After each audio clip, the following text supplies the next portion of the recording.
விருதுநகர் மாவட்டம் காரியாபட்டி மற்றும் சுற்றுவட்டார பகுதிகளில் பலத்த சூறை காற்றுடன் கனமழை பெய்தது. பல்வேறு இடங்களில் மரங்களும் மின்கம்பங்களும் வேரோடு சாய்ந்ததால் மின் விநியோகம் நிறுத்தப்பட்டது. காரியாபட்டி 4 வழிச்சாலையில் உள்ள தனியார் உணவகத்தின் 30 லட்சம் ரூபாய் மதிப்பிலான சோலார் பேனல்கள் காற்றில் பறந்து விழுந்ததில் மதுரை தூத்துக்குடி தேசிய நெடுஞ்சாலையில் அரை மணி நேரத்திற்கும் மேலாக போக்குவரத்து பாதிக்கப்பட்டது.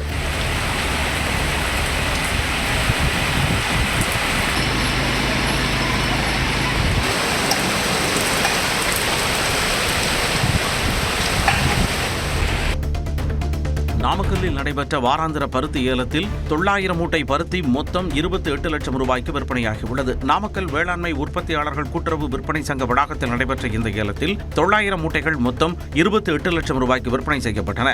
RCH ரக பருத்தி குவிண்டால் ஒன்றுக்கு 8,969 முதல் 10,666 ரூபாய் வரையிலும், கொட்டு ரக பருத்தி 5,375 முதல் 6,375 ரூபாய் வரையிலும் விற்பனை செய்யப்பட்டன.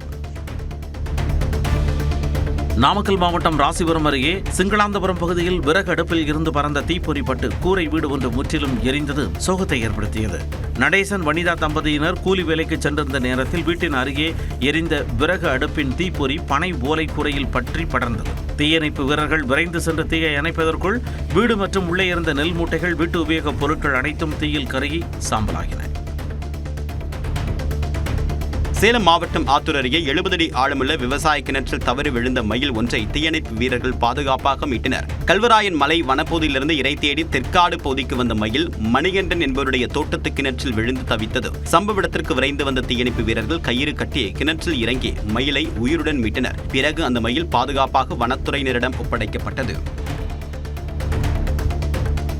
திருநெல்வேலி மாவட்டம் கங்கை கொண்டானில் தடை செய்யப்பட்ட போதைப் பொருட்களை காரில் கடத்தியவர் கைது செய்யப்பட்டார். சோதனை சாவடி வழியாக வந்த காரில் ஆய்வு செய்தபோது 40 கிலோ அளவிலான போதைப் பொருட்கள் இருந்தது கண்டுபிடிக்கப்பட்டது. இதையடுத்து காரை காவல் நிலையத்திற்கு கொண்டு சென்றதுடன் அதனை ஓட்டி வந்த நாகர்கோவிலைச் சேர்ந்த பிரஜித் என்பவரும் கைது செய்யப்பட்டார். தஞ்சாவூர் மாவட்டம் குறுங்குடத்தில் நல்ல மழை பெய்து விவசாயம் செழிக்க வேண்டி 26 ஆண்டுகளுக்கு பிறகு கிடாய் வெட்டு திருவிழா நடைபெற்றது. முத்துமாரியம்மன் மற்றும் ஐயனார் கோவில் திருவிழாவின் சிகர நிகழ்வாக கிராமம் முழுவதும் சுமார் 650 கிடாக்கள் வெட்டப்பட்டு கறிக்குடும்பு மற்றும் கறி வறுவலுடன் அசைவ விருந்து பரிமாறப்பட்டது. முன்னோர்கள் காலத்து பாரம்பரிய முறைப்படி இன்று முதல் 7 நாட்களுக்கு 7 கிராமங்களில் இந்த கறி விருந்து விழா தொடர்ச்சியாக நடத்தப்பட உள்ளதாக அப்பகுதி மக்கள் மகிழ்ச்சியோடு தெரிவித்தனர். செங்கல்பட்டு மாவட்டம் கடப்பாக்கம் அருகே கடுவேலி நீர்நிலையில் தொடர்ந்து நடமாடி வரும் 6 அடி நீள முதலையால் மீனவர்கள் மற்றும் பொதுமக்கள் அச்சமடைந்துள்ளனர். மீனவர்கள் மீன்பிடித்துக் கொண்டிருந்த பொழுது முதலை ஒன்று வலையில் சிக்கி தப்பியோடியது. தொடர்ந்து மயான பகுதியில் தென்பட்ட அந்த முதலை பின்னர் லைட் ஹவுஸ் பகுதியில் மீனவர்களின் படகில் மோதி அவர்களை தாக்கவும் முயன்றது. இதனால் வனத்துறையினர் உடனடியாக படகுகள் மூலம் ரோந்து சென்று அந்த முதலையை பிடிக்க நடவடிக்கை எடுக்க வேண்டும் என்று வலியுறுத்தியுள்ளனர். திண்டுக்கல் அரசு மருத்துவக் கல்லூரி மருத்துவமனையில் நோயாளி ஒருவருக்கு துப்புரவு பணியாளர் சிகிச்சை அளித்த வீடியோ வெளியாகி பரபரப்பை ஏற்படுத்தியது. நாள்தோறும் நூற்றுக்கணக்கான நோயாளிகள் வந்து செல்லும் இந்த மருத்துவமனையின் 4வது தளத்தில் அனுமதிக்கப்பட்டிருந்த நோயாளி ஒருவருக்கு அங்கிருந்த பெண் துப்புரவு பணியாளர் மருத்துவ சிகிச்சை அளித்தார். அங்கு போதுமான எண்ணிக்கையில் மருத்துவர்களும் செவிலியர்களும் பணியில் இருந்தும் அவர்களின் அலட்சிய போக்கால் இந்த அவலநிலை ஏற்பட்டதாக கூறி சமூக ஆர்வலர்கள் குற்றம் சாட்டினர்.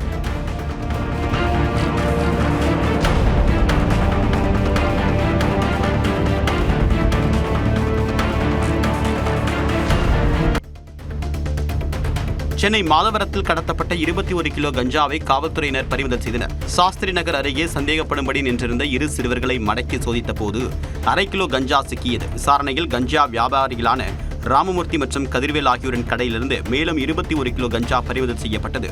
இவர்கள் ஒடிசாவிலிருந்து கஞ்சாவை கடத்தி வந்து விற்பனையில் ஈடுபட்டது தெரியவந்தது. இதையடுத்து 2 சிறுவர்கள் சிறார் காப்பகத்திலும் மற்ற 2 புழல் சிறையிலும் அடைக்கப்பட்டனர்.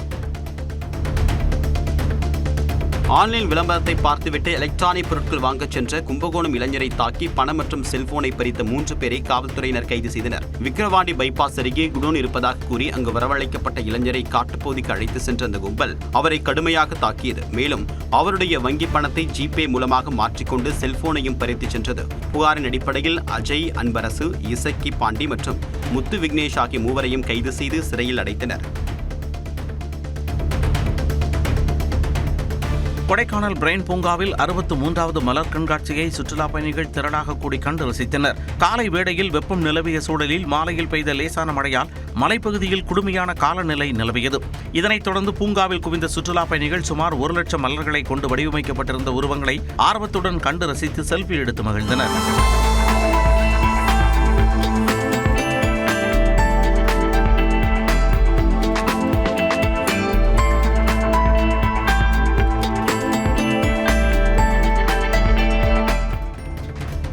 மணப்பாறை அருகே விவசாய நிலத்தில் புகுந்த 12 அடி நீள மலைப்பாம்பை தீயணைப்பு வீரர்கள் பத்திரமாக மீட்டனர்.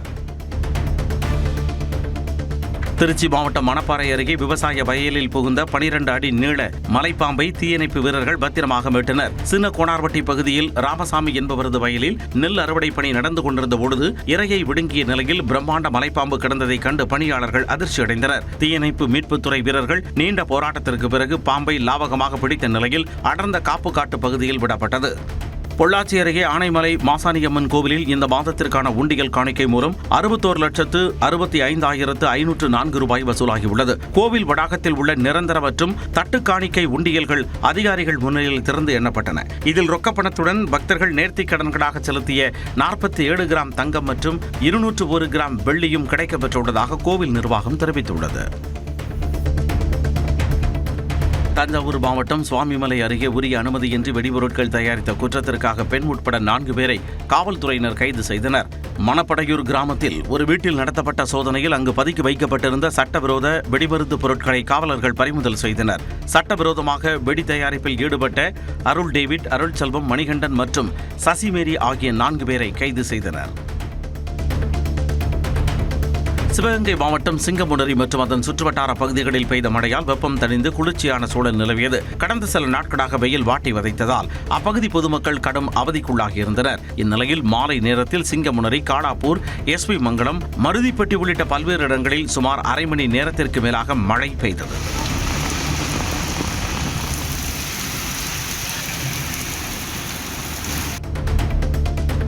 குற்றால அருவிகளில் விரைவில் சீசன் தொடங்க இருக்கக்கூடிய நிலையில் சுற்றுலாத்துறை சார்பில் நடைபெற்று வந்த மேம்பாட்டுப் பணிகளை மாவட்ட ஆட்சியர் கமல் கிஷோர் திடீர் என்று ஆய்வு செய்தார்.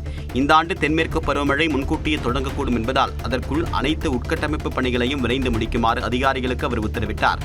குற்றால மெயின் அருவியில் 100 ஆண்டு பழமை வாய்ந்த ஆர்ச் பகுதியை இடித்துவிட்டு புனரமைக்கப்பட்டு வந்த பணிகளை பாதுகாப்பு தடுப்பு கம்பிகள் அமைக்கப்பட்டிருந்த விதம் குறித்தும் அவர் நேரில் கேட்டறிந்தார்.